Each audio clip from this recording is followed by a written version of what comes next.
On a snowy day in Kabul, Afghanistan, Afghan National Army soldiers are getting to grips with a new weapon, a 60mm mortar. These new mortars are lightweight and we can move it from one place to another quickly during battle. They also target larger distances than the Russian mortars, and they also have a trigger.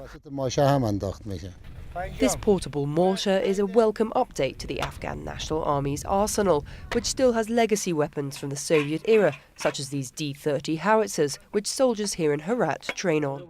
Building on the existing assets and experience of the Afghan National Army with new technologies is key, according to members of NATO's training mission in Afghanistan.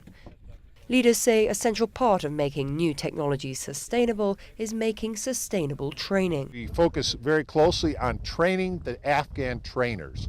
So we don't deliver a lot of the instruction ourselves. What we do is we teach the instructors how to do it.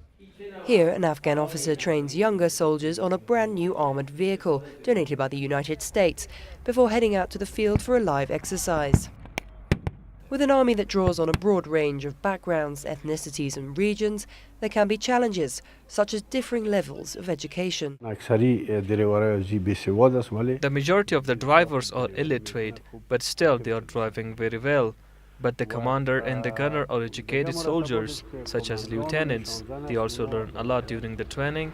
In the end, they will also use their vehicles properly. Across the board, the Afghan army officers we spoke to said their troops were ready to fight the insurgency with the weapons they currently have. But many worried about the future, where more sophisticated weapons might be needed to protect their borders. The Afghans' appetite for more sophisticated weapons is entirely understandable, and there it's entirely appropriate that both they and we are beginning to think about more sophisticated equipment for them in the future.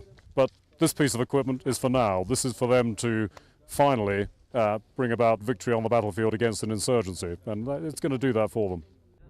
Keeping a balance between current and future needs, as well as making sure the Afghan army is able to sustain their weaponry, is no small hurdle. This year will see a test of that as Afghan National Security Forces step forward to take lead responsibility for almost the entire country. Ruth Owen in Kabul for the NATO Channel.